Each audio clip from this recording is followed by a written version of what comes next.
children are supremely important, not other people's opinions of us. And love your children for who they are and helping them discover their own talents. Right. That's exactly right. I'll tell you, well, we started doing this with this boy, and it was just amazing to see the effect that it had upon him.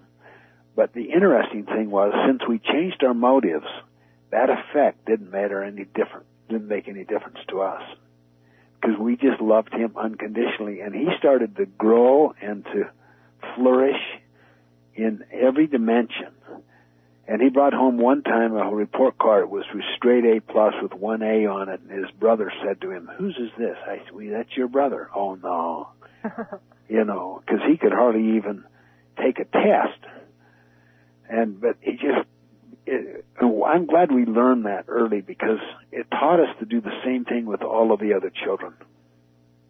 Those positive expectations, it reminds me of the study in the classroom where first the teacher was told that, these 5 students were really, really bright. And suddenly they became, A students, and they had higher expectations. And then the next time said, "Oh, no, that was a mistake. It was these 5 students are the ones that are really, really bright." And suddenly the teacher changed their behavior, and then those 5 students, suddenly their grades were better and they were achieving more. Right. Self-fulfilling prophecy and having high expectations. Goethe put it this way: treat a man as he is, he will remain as he is. Treat a man as he can and should be, and he will become as he can and should be. Like that.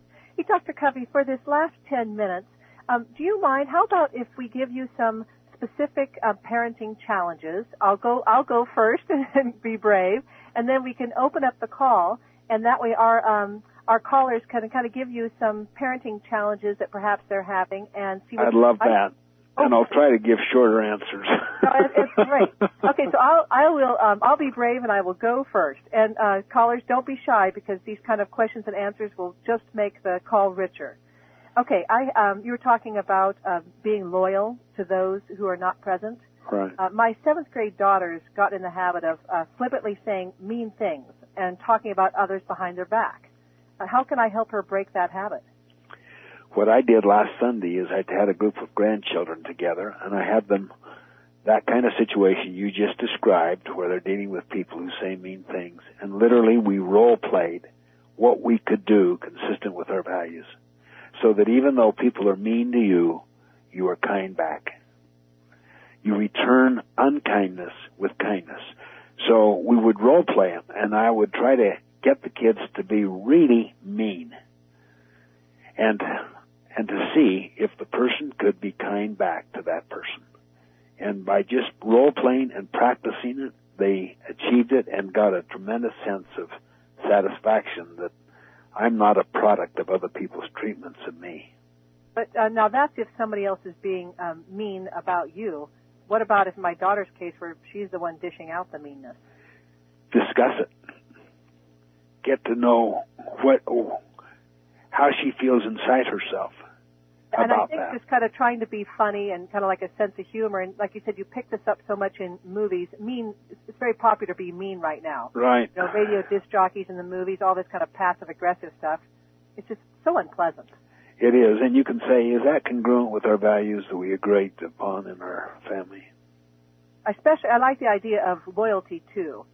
Because, children, I think, are naturally attracted to that whole idea of loyalty. They know how important it is. They are. And the idea of being loyal to somebody even when they're not there in the group. Right. And you know what it says to those who are present? You'll do the same thing toward me when I'm not here. Plus, it's such a trust thing, too. We all learn that. If someone's talking about someone else behind their back, you just kind of worry that they're going to talk about you behind your back, too. Right.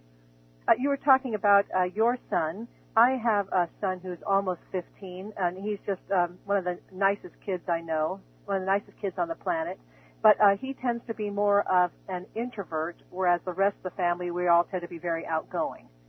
And I know that sometimes I worry, how can I help him develop good people skills, make sure he has good people skills, while still, honoring him for, who he is and the type of person that he already is? I would take him on dates and listen to him. I would stop trying to clone him. I'd stop trying to tell him to get more socially active and involved and to develop skills. I would let your skills model.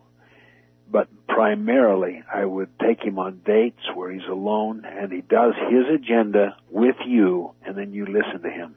Little by little, you will find over a period of a few weeks, he'll become more courageous inwardly and will... should I be worried? His sister has lots of friends, but he has a couple of really close friends. I mean, everybody doesn't have to have lots of friends. Exactly. And you want to be careful you avoid any form of comparison, even privately, because it'll communicate. Comparisons are odious. And that's the world's culture. It's based on comparisons. And that's why when people find the mirror, they begin to lose their soul. They become more concerned with their image than with their self. And you're interested. Let's open up the call. Okay. Callers, there are a lot of people on the line. So if you would, please mute out your phone. You can either use the mute button on your telephone or you can press *6. So press *6 now to mute out your telephone. And then when you have a question, you press *6, come out, ask your question, and then I will repeat your question so that Dr. Covey can hear it completely and so that we can have a clean recording. So go ahead, please. Share your stories of your children and your concerns and fears and hopes. And it's such a special time with Dr. Covey. Go ahead and take advantage of it. Here we go. Thank you, callers. First question, please, for Dr. Stephen Covey. You lose your soul. Thank you. I can hear you. You have asked some parenting advice that's one of the 25 most influential people in America. Kind of intimidating, I know. Okay, I'd like to start. Yes, go ahead, and thank you. Over with.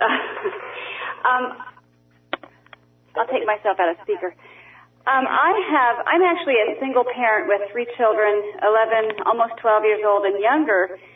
And I'm doing this on my own, and I have felt, there's a couple of things here, but I have felt such a failure at times because I have lost it, and I apologize, and they know how human I am.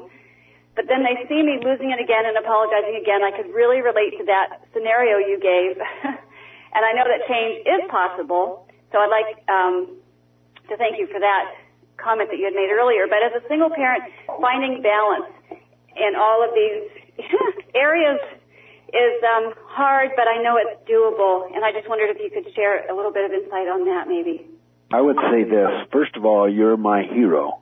Single parents are my heroes because they have such a challenge, and they have such a unique kind of opportunity as well. And I would say this, that take time for yourself and long-term planning.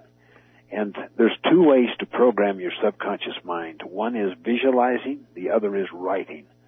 So if you have a tendency under certain circumstances to lose it, see yourself in your mind's eye when you're very quiet, when you're in a meditative or a prayerful state of mind, behaving in a wise way in the most difficult circumstance so that your kids can't hit your hot button and feel justified for their misbehavior.